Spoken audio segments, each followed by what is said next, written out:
좋아하십니까? 네, 그러면 물렁물렁한 거 좋아하십니까? 단단한 거 좋아하십니까? 예, 여러분, 여러 말씀을 하시는데 딱 두 종류입니다. 물렁물렁하거나 단단하거나. 예, 저는 단단한 거 좋아합니다. 그런데 사실 이 복숭아 가지고 우리가 이야기를 할 때 그 복숭아를 먹어봐야 합니다. 품종이 뭐 따로 있겠습니다만 저는 이 식물 쪽은 거의 문외한이라서 콩잎하고 깻잎도 구분을 못 하거든요. 먹어봐야 합니다, 그것도. 그래서 이제 복숭아를 저어봐야 합니다. 꽉 저어보면 이게 들어가구나 안 들어가구나 이렇게 하는데, 문제는 한번 저어봤으면 그거 먹어야 됩니다. 들어가도 먹어야 됩니다. 왜냐하면 내가 이 상처를 내놨기 때문에 먹으면 안 됩니다. 이렇게 인간들은요, 자기 기준으로 뭔가를 바라봅니다. 나 복숭아 단단한 거 좋아한다. 나 복숭아 몰랑몰랑한 거 좋아한다. 자기 기준이 다 있습니다. 언제든지 인간은 자기의 관점으로 모든 사물을 바라봅니다. 이게 인간의 모습입니다. 문제는 교회 안에서 하나님을 아는 사람들도 자기의 관점으로 주님을 바라보게 된다는 것입니다. 오늘 우리가 읽었던 이 말씀에 보면 에베소 교회에 있는 그 성도들이 지금 그런 상태입니다. 특히 이 에베소 교회는 지난주에 설교하신 말씀대로 헬라화되어 있는 그런 지역이었고, 또한 헬라 사람들이 살던 곳이었습니다. 이러다 보니까 로마 철학에 빠져 있는 사람들이 거기에 교회에 함께 들어왔습니다. 그들이 가지고 있는 관점은 뭐였는가 하면 신플라톤주의, 하나님의 거룩함과 세상의 더러움을 따로 딱 구분해서 생각하는 그런 사람들이 그 속에 있었습니다. 교회에 들어와 가지고 함께 신앙생활을 하면서 세상이 그거 더러운 거야, 나쁜 거야, 그건 하면 안 돼. 오로지 우리는 하나님을 향한 신실한 마음과 열심히 기도하면서 주님의 말씀만 따라가면 돼. 세상의 것은 더러워서 다 버려야 돼. 이제 여러분 아멘 안 하시는군요. 지난주에는 아멘 하시지만, 그게 잘못됐다는 걸 이미 알고 있기 때문에요. 그렇게 믿어갔기 때문에 나름대로 정말 신실하게 믿기 원했지만 세상과는 담 쌓고 오로지 하나님만 알면 된다고 그렇게 생각했던 겁니다. 하지만 그건 아닙니다. 우리나라에서도 아주 비슷한 그런 신앙생활을 하는 사람들이 있습니다. 누군가 하면 우리입니다. 저와 여러분은 우리 자신도 모르게 유교적인 생각 속에 딱 사로잡혀 있습니다. 아마 우리 다 그럴 겁니다. 그래서 삼강오륜이 너무 중요하고, 어른 섬기고, 이웃에 대해서 어떻게 행동하고, 예의 범절을 지켜야 되고, 이런 것들이 우리 몸속에 딱 갖춰져 있습니다. 그러면서 교회에 들어왔습니다. 예수 믿습니다. 그런데 문제는 예수 믿음에 대해서 어떻게 표현할 것인가? 삼강오륜으로 표현하는 겁니다. 예수 믿으면 사람들 잘 섬겨야지. 성경에 분명히 섬겨라고 했긴 했습니다. 그런데 이웃을 섬기는데 그리스도를 대하듯이 섬기는 것이 아니라 어른 대하듯이 섬깁니다. 이것이 다른 겁니다. 문제는 너무나 비슷하다 보니까 우리는 이걸 판단을 하지 못합니다. 유교적인가 성경적인가 판단하지 못하고 그냥 받아들여 있습니다. 그러면서 우리도 모르게 나름대로의 신앙을 하게 되는 것입니다. 내가 지금 열심히 신앙생활을 하고 있어. 난 정말 열심히 하고 있는데 따지고 보면 그거 유교입니다. 공자의 가르침에 따라서 지금 여기서 찬양하고, 공자의 가르침에 따라서 예배드리고, 공자의 가르침에 따라서 말씀 보고 있는, 그럴지도 모르는 겁니다. 성경에도 물론 굉장히 비슷한 모습이 기록되어 있긴 합니다. 하지만 분명한 거, 예수 그리스도를 통하여서 하는 것이냐 아니냐, 여기서 근본적으로 차이가 나버리는 겁니다. 우리가 지금 이 자리에서 예수님 믿습니다. 우리 주변에 어른들도 계시고요, 또한 사랑하는 사람들도 있습니다. 그분들에게 우리는 어떤 마음으로 대합니까? 어른 대하듯이 하면 삼강오륜입니다. 그리스도 대하듯이, 주님 대하듯이, 이게 성경적인 것입니다. 아마 우리 모두가 적어도 우리 이웃에 대해서, 크리스찬 안에서, 우리 교회 안에서 이웃을 대할 때 그리스도를 대하듯이 대하고 있을 겁니다. 그렇게 믿습니다. 근데 이 에베소 교회는 예수님을 믿음에도 불구하고 하나님을 섬기는 사람들임에도 불구하고 그들이 가지고 있는 그 헬라 철학에 뿌리를 내리고 그들 나름대로의 신앙을 해갔던 것입니다. 이게 어떤 문제가 있었는가 하면 헬라 철학이 기독교 안에 들어와서 여러 가지 문제를 일으켰습니다만 그 중에서 가장 중요하고 가장 무서운 문제가 뭔가 하면 바로 이원론의 문제입니다. 하나님을 향해서 주님 것은 거룩한 것이고 우리가 사는 이 세상은 나쁜 것이야. 이건 다 버려야 돼. 다 없어져야 돼. 이렇게 생각하는 겁니다. 정말 좋은 것 같지만 근본적으로 이것은 성경적인 말씀이 아닙니다. 하나님께서 그것을 원하는 것이 아닙니다. 오히려 그 반대일 수 있습니다.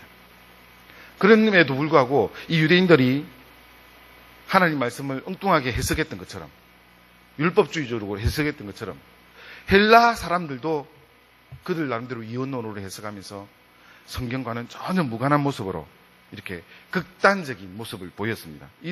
이렇게 극단적인 모습을 보이는 사람들이 바로 이원론자들이었고요. 그들이 제일 문제가 됐던 것이 이 땅에 이것을 버려야 되는데 어떻게 버릴까? 이것은 영지주의자들 사이에도 정리가 안 돼 있었던 겁니다. 그들 나름대로 버리는 방법들을 따로 다 개발하고 있었습니다. 크게 세 가지로 이제 나눠서 생각한다면 첫 번째는 금욕주의입니다.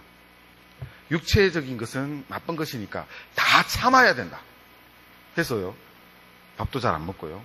잠도 잘 안 자고 옷도 잘 안 입고 잘 안 씻고 실제로 그렇게 살았습니다. 그러면서 자기 육체를 괴롭히고 어렵게 하면서 오로지 하나님만 열심히 섬기면 나는 돼. 그런 마음으로 살았습니다. 또 한 종류의 사람들이 있었는데 육체적인 쾌락주의자들입니다. 그들은 이 육체가 너무나 더럽기 때문에 빨리 써서 없애버려야 돼. 지난주에 제가 말씀드린 제가 콜라 마시는 이유처럼 어쨌든 이게 싹 다 없애버려야 되니까 마음대로 막 써야지. 막 버려야지. 그런 마음으로 육체를 막 마음대로 사용했습니다. 또 한 종류의 사람들이 있었는데 그들은 영적인 쾌락주의자입니다. 육체에 대해서는 놔두고 우리가 생각으로 영적인 것으로 쾌락을 얻어가면서 그것만 추구하면 돼. 또 이렇게 생각하는 사람들이 있었습니다. 그러다 보니까 헬라인들이 모이게 됐던 이 에베소 교회 안에 적어도 네 파가 만들어지는 겁니다. 첫 번째는 유대인들에 의해서 율법주의자들이 있었고요. 두 번째는 이 영지주의자들에 의해 가지고 세 파가 나눠지는 겁니다. 이렇게 그 안에서 이제 찢고 북지고 싸우면서 내가 맞아 너가 맞아 하면서 서로에 대해서 비난하는 그런 상태에 가 있었던 것입니다. 하지만 성경은 뭐라고 합니까? 율법주의도 쾌락주의도 금욕주의도 아닙니다.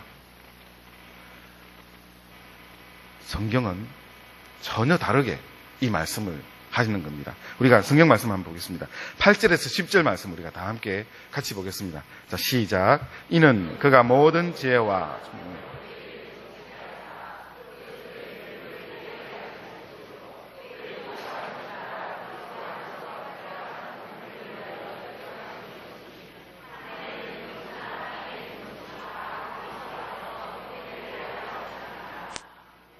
예.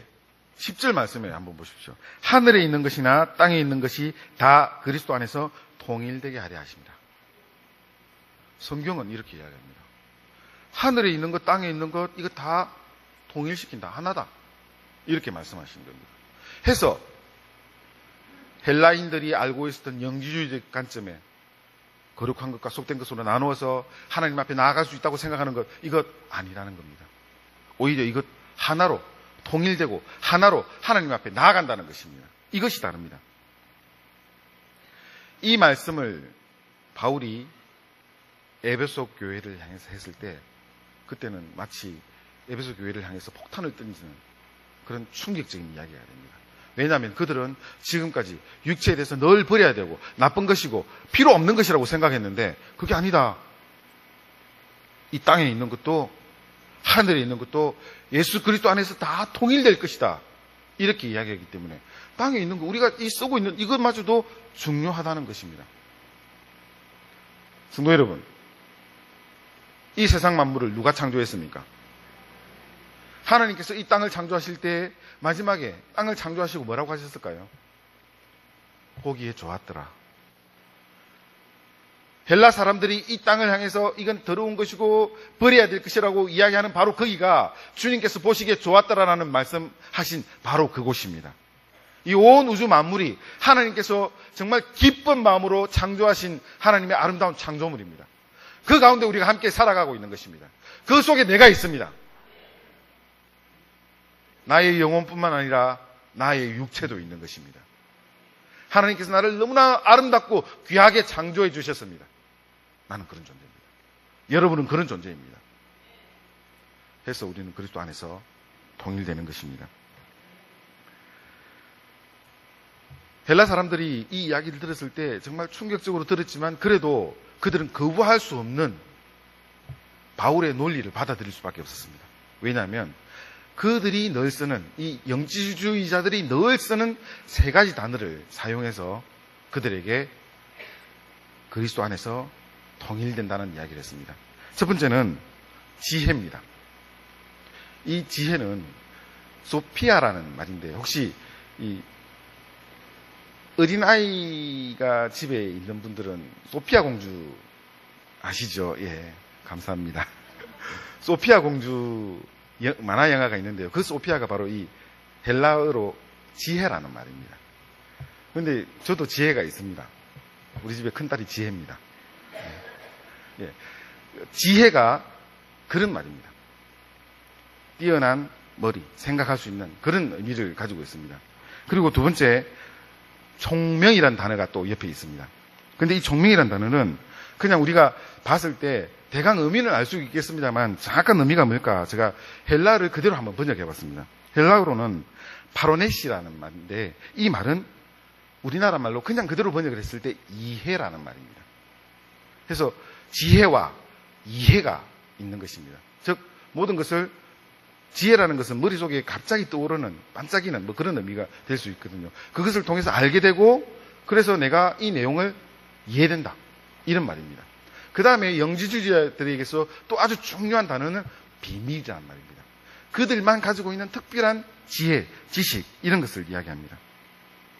그 속에 이게 숨겨져 있기 때문에 도대체 이게 도대체 뭘까? 우리가 어떻게 이것을 알 수 있을까? 자기들끼리만 알고 싶어 합니다.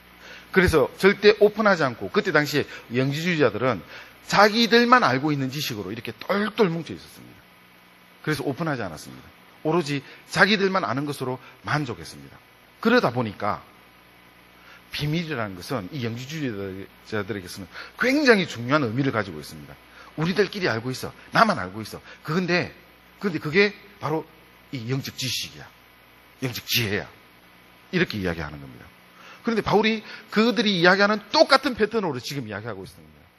지혜와 이해가 있는데 그것 바로 비밀 가운데 있다.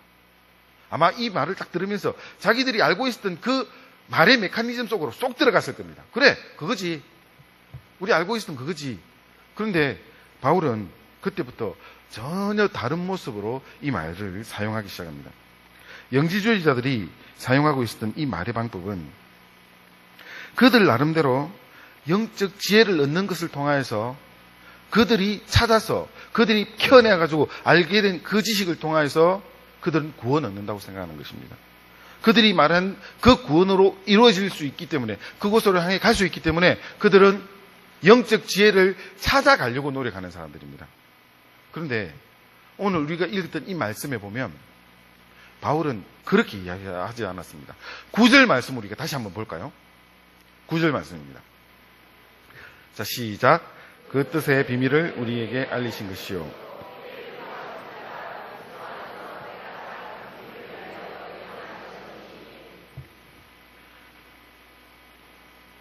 바울이 이 비밀에 대해서 이야기할 때, 비밀은 우리가 찾아가는, 사람이 찾아가는 것이 아니라 비밀을 우리에게 알리신 것이요, 하나님께서 우리에게 주셨다는 것입니다. 사랑하는 성도 여러분, 하나님께서 우리에게 주신 비밀이 뭘까요? 저와 여러분이 다 함께 누리고 있는 것입니다. 하지만 세상 사람들은 알지 못합니다. 우리가 함께 누리고 있는 것. 주님께서 나를 구원하셨다는 것입니다. 내가 구원을 얻은 것이 아니라, 내가 구원을 받아온 것이 아니라 주님께서 나에게 주신 것입니다. 이것이 비밀입니다. 어떻게 우리가 그것을 얻었습니까? 지난주에 말씀드린 대로 창세전에 주님께서 이미 계획하시고 저와 여러분의 이름을 이미 기억하시고 오늘 이 시간 이때에 주님을 만나서 하나님의 사람으로 살아갈 수 있도록 준비해 주신 것입니다. 이것이 비밀입니다.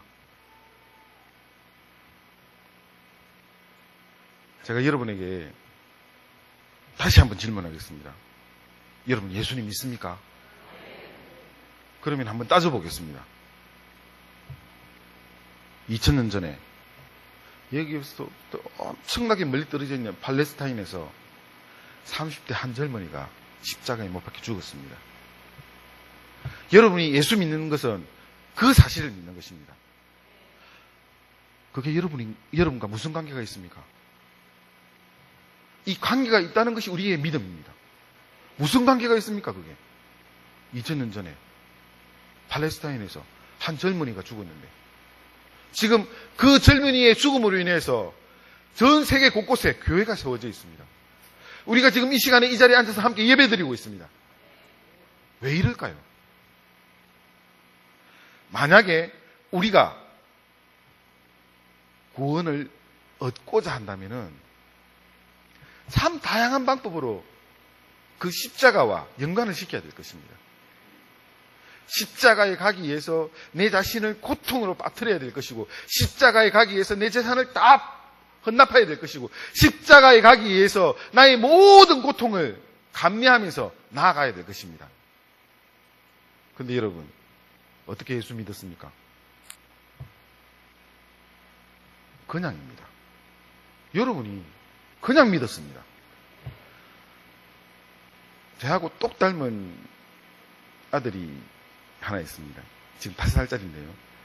걔한테 제가 아이고 너는 어떻게 이렇게 예쁘게 잘생겼니 하면 뭐라고 하는가 하면 당당하게 이야기합니다. 그냥. 저는 살짝 섭섭해지더라고요. 아빠 닮아서 이 말을 좀 듣고 싶은데 그런 이야기는 아직 안 합니다. 다음에 할지 모르겠지만.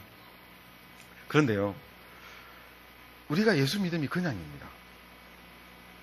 여러분이 예수 믿기 위해서 발버둥을 쳐본 게 없을 겁니다. 어느 날 순간에 주님께서 여러분을 찾아와서 여러분의 심장 속에 주님께서 좌정하셨을 것입니다. 왜 그렇게 하셨을까요? 왜 여러분을 찾아오셨을까요? 저희 막내 아들이 어떻게 대답한다고요?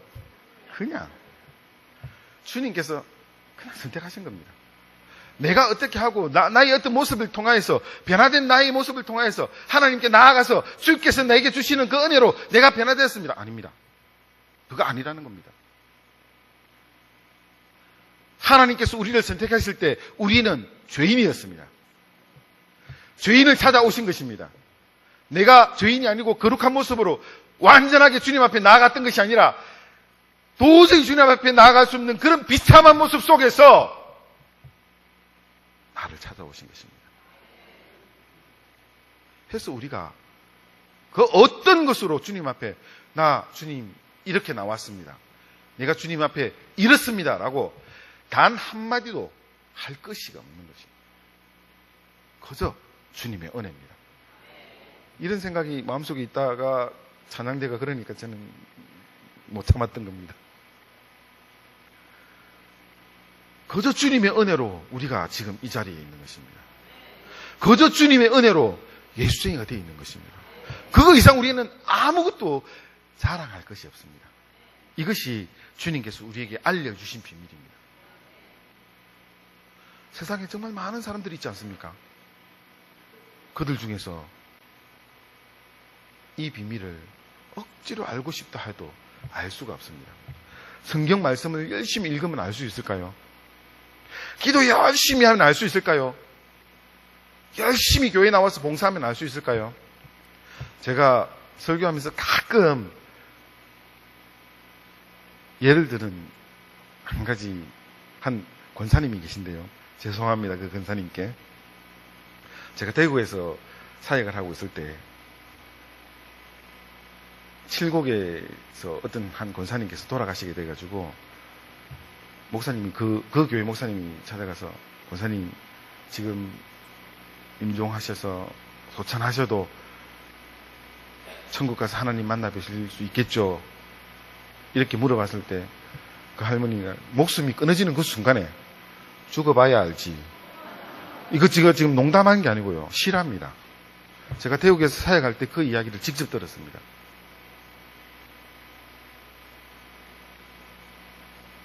우리가 억지로 어떻게 믿어보려고 해도 하나님께서 우리에게 베풀어 주지 않는다면, 주께서 우리에게 선물로 주지 않는다면 방법이 없습니다. 그런데 여러분 믿고 있습니다. 하나님께서 여러분을 선택해 주신 것입니다. 주의 사람으로 불러주셔서 오늘 함께 이 자리에 예배드리면서 주님을 기념하고 하나님께 우리의 간절한 마음을 내어놓을 수 있는 것입니다. 이게 은혜입니다. 이게 비밀입니다. 세상 사람들이 아무리 알고 싶어 해도 알 수가 없는 것. 하나님께서는 이 비밀 가운데 우리를 불러주셨습니다. 그리고 9절 말씀에 보면 때가 찬 경륜이란 말이 나옵니다. 이 때가 찬 경륜이란 말이 우리 성경에서는 이 말이 너무 어렵게 번역이 되어 있어서 저는 헬라어부터 해가지고 여러 각도로 이제 풀어봤습니다. 풀어보니까 지금 여러분과 나누기 가장 좋은 성경 3가지를 찾았는데 공동번역과 새번역과 현대인의 성경에서 이 때가 찬 경륜이란 말 어떻게 표현하고 있는가 한번 제가 보여드리겠습니다. 먼저 공동번역에서는요 이렇게 이야기합니다. 하나님께서 미리 세워놓으신 계획이란 말입니다. 그리고 새번역에서는 미리 세우신 하나님의 기뻐하신 뜻, 그리고 현대인의 성경에서는 자기가 기뻐하시는 뜻, 이런 말입니다. 즉 그래서 이 때가 찬 경륜이라는 것은 결국 하나님께서 미리 계획하시고 그의 선한 뜻을 나타내는 의미를 가지고 있습니다. 사랑하는 성도 여러분, 하나님께서 여러분을 언제 선택하셨습니까? 창세전에 하셨습니다. 까마득하게 우리가 알 수 없는 그때 이미 선택해 주셨습니다. 그리고 우리는 지금 이 시간에 함께 그리스도인이 되어서 예배드리고 있는 것입니다. 이것이 때가 참 경륜입니다. 내가 어떻게 해서 나의 노력으로 얻어지는 것이 아니라 그냥 하나님께서 비밀리에 준비하시고 그냥 주신 것입니다. 참 그렇기 때문에 저와 여러분은 너무나 복된 사람들입니다. 그냥 주신 이 복을 우리가 받아 누리지 않습니까? 이게 얼마나 크고 놀라운 복인지 받아본 사람만 압니다. 해서 저와 여러분은 알고 있습니다. 세상 사람들은 모릅니다. 교회 다니는 사람 보고 미쳤다 하죠. 주일날 밖에 나가서 놀면 될 텐데 뭐 때문에 저렇게 꼬박꼬박 돈 갖다 바치고 교회에서 나오면 뛰어나가지고 일하고 어이구 바보들 그렇게 하죠. 그 사람들은 이 비밀을 몰라서 그렇습니다. 하나님께서 우리에게 주신 이 놀라운 비밀이 우리로 하여금 세상 사람들에게 바보처럼 보이게 하는 겁니다. 이게 하나님의 은혜입니다.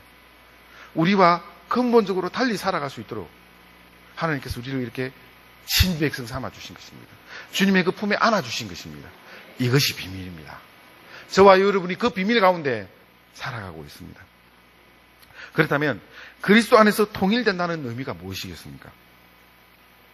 그리스도 안에서 이 통일된다는 말은 거룩한 것과 속된 것이 다 같이 하나님 안에 들어가는 것입니다. 그리스도 안에 다 있는 것입니다. 사랑하는 성도 여러분, 잘 들으십시오. 여러분이 생활하고 있는 그 직장의 터, 그리스도 안에서 통일되어 있는 것입니다. 너무너무 거룩한 곳입니다. 여러분이 생활하고 있는 가정, 그리스도 안에서 통일되어 있는 곳입니다. 너무나 거룩한 곳입니다. 하나님께서 그곳에 임재해 있습니다. 여러분이 만나는 많은 사람들, 친구들, 그런 사람들 가운데서도 하나님께서는 그리스도로 통일해 있습니다. 거룩한 곳입니다. 왜 그럴 수 있을까요? 그럴 수 있는 이유가 분명히 있습니다. 제가 또 한 가지 질문을 해보겠습니다. 여러분 예수 믿습니까? 아마 이제 짜증이 살 올라올 겁니다. 그래, 믿어! 아마 그렇게 하고 싶을 겁니다. 정말 여러분 예수 믿습니까? 그러면 그 주님은 어디 계십니까? 예, 여러분 안에 있습니다. 우리 안에 주님께서 좌정에 계십니다. 주님이 좌정에 계신 여러분이 가 있는 그 직장 어떤 곳입니까? 하나님의 나라입니다. 주님이 좌정에 계신 여러분이 살아가는 가정 어떤 곳입니까? 하나님의 나라입니다. 주님이 좌정에 계신 여러분이 만나는 친구들 그 속에서의 만남이 어떤 곳입니까? 하나님의 나라입니다. 왜냐하면 내가 그리스도로 인하여서 통일되어 있는 거룩한 나이기 때문에 내가 가는 곳곳마다 주님께서 그 자리에 임재해 있는 것입니다. 이래서 저와 여러분이 살아가는 이 삶은 그 어떤 곳에 있든지 거룩한 삶인 것입니다. 예수 그리스도를 통해서 통일되는 삶인 것입니다. 그래서 여러분이 직장 가운데 여러분 선교사처럼 선각자처럼 서 있길 바랍니다. 아마 이거 어려울 겁니다. 저는 죄송하지만 한 번도 직장 생활은 해본 적이 없습니다. 늘 학교에서 있다 보니까 그것도 직장이라면 직장이겠네요. 또 월급을 받고 있으니까 좀 그냥 보통 직장과는 좀 많이 다릅니다. 그래서 잘 모릅니다. 여러분이 얼마나 어렵게 그 직장 가운데 살아가는지 저는 솔직히 잘 모릅니다. 단 들어서 하는 것들은 있습니다. 여러분이 오늘 이 시간 이 자리에 앉기 위해서 지난 일주일 동안 얼마나 치열하게 살았는지 조금은 압니다. 정말 죄송하지만 조금은 압니다. 여러분이 오늘 이 시간 이 자리에 거룩하게 앉기 위해서 여러분의 가정에서 얼마나 치열하게 싸웠는지 조금은 압니다. 여러분이 오늘 이 시간 이 자리에 거룩하게 앉기 위해서 여러분이 믿지 않는 친구들 안에서 여러분이 어떤 모습으로 어떤 피해를 당했는지 조금은 압니다. 그런데 사랑하는 성도 여러분, 하나님께서 우리에게 하신 말씀은 이겁니다. 그리스도 안에서 통일되게 하리라. 그러면 이 통일은 누가 주도해야 되겠습니까? 예수 그리스도를 가슴에 품고 살아가는 저와 여러분이 해야 될 일입니다. 우리가 통일되기 위해서 예수님 쏙 빼버리고 세상과 통일할 수 없습니다. 주님께서는 우리가 뺀다고 빼지는 게 아닙니다. 우리에게 이미 임재해 있지 않습니까? 절대 떠나지 않습니다. 그래서 우리가 가는 곳곳마다 거룩하게 될 수밖에 없습니다.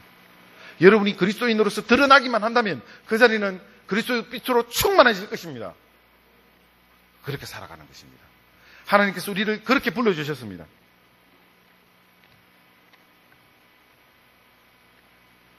이렇게 했을 때 한 가지 부담스러운 게 있습니다. 주님께서 내게 이렇게 임재하면서 내가 가는 곳곳마다 주님께서 그렇게 거룩하게 임재해 주신다면 와, 부담스러운데요. 주님 잠깐 좀 안 계시고 잠깐 눈 좀 감아 주셔야 될 그런 순간도 많은데요. 그렇지 않습니까? 저는 그럴 때가 간혹 있습니다. 여러분은 어떠신지 모르겠지만 저는 간혹 있습니다. 그러면 그럴 때 어떻게 하겠습니까? 분명히 주님께서 계속 나와 함께 임재하시면서 내가 살아가는 삶 속에 늘 함께 하시면서 내가 가는 곳곳마다 하나님 나라로 세워주시는데 부담스럽습니다. 주님, 내가 그렇게 하려고 하다 보니까 좀 안 되는 부분들이 있습니다. 어떻게 할까요? 여러분 걱정하지 마십시오.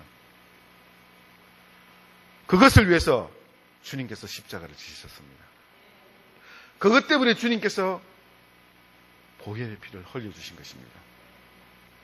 사랑하는 성도 여러분, 주님께서 우리의 삶을 그리스도와 통일시키기 위해서 주님께서 피 흘려주신 그 보혈의 피는 우리가 살아가는 모든 삶을 다 덮었습니다. 하나도 남기지 않고 다 덮었습니다. 여러분의 생각 속에 이것만은 좀 뺐으면 좋겠습니다. 하나님, 이건 아니고요. 다른 건 괜찮습니다. 내가 이런 것들은 괜찮은데요. 도저히 이 부분은 주님 앞에 내어놓을 수가 없습니다. 해서 주님, 이것은 좀 눈 좀 감아 주십시오 라고 하는 것까지도 다 주님께서는 보혈로 덮여주셨습니다. 해서 우리는 그리스도인으로 살아갈 수 있는 것입니다. 저와 여러분이 솔직하게 이야기하면 거룩한 삶을 살지 못합니다. 그거 맞습니다. 하지만 성경에 분명히 약속하시고 말씀하신 것이 있습니다. 거룩하다. 너 거룩하다. 주께서 우리를 그렇게 말씀해 주셨습니다. 그렇게 인정해 주셨습니다. 어떻게 그렇게 인정해 주셨을까요? 하나님께서 우리를 향해서 너는 거룩하다라는 그 말씀을 하시기 위해서 독생자이신 예수 그리스도를 우리에게 보내주신 것입니다. 우리의 모든 죄악을 다 덮기 위해서 주님께서 우리에게 오신 것입니다. 그 보혈로 우리는 새롭게 된 것입니다. 하나님, 내가 지금 살다가 내일 또 죄를 지을지도 모르겠는데요. 걱정하지 마십시오. 내일 또 주님께서 여러분의 삶에 보혈로 덮여주실 것입니다. 주님 앞에 가는 그날까지 우리는 끊임없이 주님의 보혈로 살아갑니다. 우리의 삶의 엔진은 그렇기 때문에 주님의 보혈입니다. 그로 인하여서 우리는 크리스찬으로 살아갈 수 있는 것입니다. 해서 여러분, 우리는 그냥 살아갑니다. 그저 주님께서 주신 그 은혜로 그냥 살아가는 것입니다. 이 은혜가 얼마나 크고 놀라운지 차마 다 말로 할 수 없습니다. 하나님께서 오늘 이 시간 여러분 한 사람 한 사람에게 그 거룩한 보혈로 덮어주시고 여러분을 거룩하게 하여 주셨습니다. 여러분, 그래서 걱정하지 마십시오. 여러분 삶 가운데 주님께서 늘 함께 해주실 것입니다. 그리고 여러분을 이렇게 세우실 것입니다. 혹시 여러분 지금 좀 좌절하고 좀 힘들어서 앉고 싶습니까? 그 자리에 앉으십시오. 주님께서 손을 내미시고 다시 일으키실 것입니다. 우리 주님 이런 분입니다. 이렇게 우리로 하여금 그리스도 안에서 통일되게 해주셨습니다. 우리가 끌고 가기 힘든 이 육체를 주님께서는 다 져주신 것입니다. 우리가 지고 가기 힘든 이 더러운 정욕들을 주님께서 다 져주신 것입니다. 그리고 함께 가주십니다. 그 걸음에 우리의 걸음이 앞서 있는 것이 아니라 주님의 걸음이 앞서 있는 것입니다. 우리가 거저 할 수 있는 것은 그냥 따라가는 겁니다. 주님을 표대로 두고 그저 한 걸음 한 걸음 따라가는 것입니다. 오늘 이 한 걸음 따라갔을 때 그만큼 주님 앞에 나아간 것입니다. 또 오늘 한 걸음 나아갔을 때 그만큼 또 나아간 것입니다. 이것이 저와 여러분이 크리스찬들이 살아가는 삶입니다. 예수 그리스도 안에 통일되었을 때 우리는 영적인 것뿐만 아니라 우리의 이 죄악된 이 모든 것들을 주님께서 다 안고 가시기 때문에 우리는 이 세상을 당당하게 살아갈 수 있는 것입니다. 사랑하는 성도 여러분, 그래서 여러분은 이미 얻은 자격이 있습니다.